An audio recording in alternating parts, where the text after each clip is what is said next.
अब हम बात कर रहे हैं कि परफॉर्मेंस अप्रेजल की क्या इंपॉर्टेंस और क्या यूटिलिटी है। टॉपिक बहुत इजी है, इसमें 4-5 बातें हम स्टडी करने वाले हैं, सिंपल सी बात है। ये बातें हम ऐसे पहले स्टडी कर चुके हैं। पहली बात है ट्रेनिंग। तो परफॉर्मेंस अप्रेजल की हेल्प से हम इंप्लॉइज को 2 पार्ट्स में डिवाइड कर देते हैं। जब हम परफॉर्मेंस अप्रेजल करते हैं तो हम इंप्लॉइज को 2 पार्ट में डिवाइड कर देते हैं।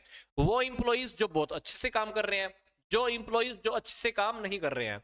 और जो इंप्लॉइज बहुत अच्छे से काम नहीं कर रहे हैं, या तो आप उनको फर्म से निकाल दो या आप उनको आप ट्रेनिंग दे दो।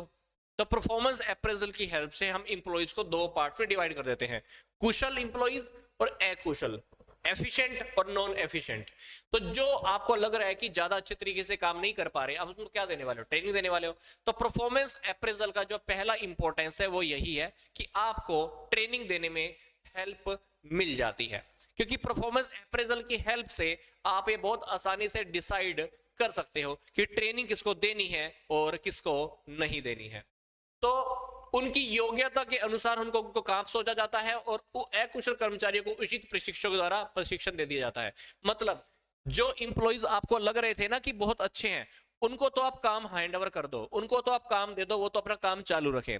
और जो इंप्लॉय आपको लग रहा है कि अच्छे से काम नहीं कर रहे हैं, तो उनको आप क्या देने वाले हो? उनको आप ट्रेनिंग देने वाले हो। सिंपल सी बात होती है ना। घर में भी आप देखते हो कि जो इंसान बहुत अच्छे से काम कर रहा है उसको आप काम और दे देते हो। जिसको लगता है कि काम अच्छे से नहीं आता तो उसको क्या करते हो? पहले काम समझाते हो फिर काम देते हो। ऐसा ही ट्रेनिंग में हो रहा है। जो इंप्लॉइज बहुत अच्छे से काम कर रहे हैं उनको काम सौंप दो। जो इंप्लॉइज काम अच्छे से नहीं कर रहे हैं उनको क्या दोगे? ट्रेनिंग दोगे, फिर उसके अकॉर्डिंग आप उनको काम देने वाले हो। फिर अगला टॉपिक, रिस्पॉन्सिबिलिटी। रिस्पॉन्सिबिलिटी मतलब क्या? इंप्लॉइज कभी कभी परफॉर्मेंस अप्रेजल के डर से इंप्लॉइज में काम के प्रति रिस्पॉन्सिबिलिटी बढ़ जाती है, और अगर वो काम में कोई गलती भी करते हैं तो उन गलती के लिए इंप्लॉइज को हम रिस्पॉन्सिबल ठहरा सकते हैं। तो इस डर के कारण इंप्लॉइज में एबिलिटी एंड एफिशिएंसी दोनों आते हैं और इसी के साथ वो काम भी करते हैं। क्योंकि जब इंप्लॉइज को पहले से पता होता है ना कि उनकी काम की चेकिंग होने वाली है, तो वो लोग क्या हो जाते हैं? रिस्पॉन्सिबल हो जाते हैं। जैसे हम कभी कभी किसी इंसान को कह देते हैं ना कि भाई तेरे को एक काम दे रहा हूं, ये काम पूरा होगा या नहीं होगा, इस काम के लिए तू खुद जिम्मेदार है। तो ऐसा ही इंप्लॉइज के साथ होता है। इंप्लॉइज के मन में पहले से डर बैठ जाता है थोड़ा सा कि मेरे को काम हर हालत में पूरा करना है, काम पूरा नहीं करूंगा या गड़बड़ करूंगा तो मैं उत्तरदायित्व हूं, मैं रिस्पॉन्सिबल हूं। तो इसलिए रिस्पॉन्सिबिलिटी का पॉइंट भी बीच में आ जाता है।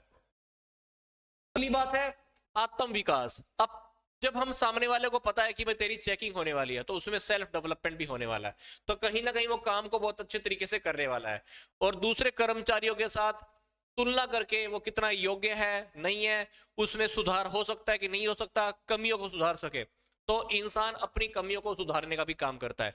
तो सेल्फ डेवलपमेंट वहीं से शुरू हो जाता है। अगली बात है पदोन्नति, बोले तो प्रमोशन। प्रमोशन की बात हम पहले भी डिस्कस कर चुके हैं।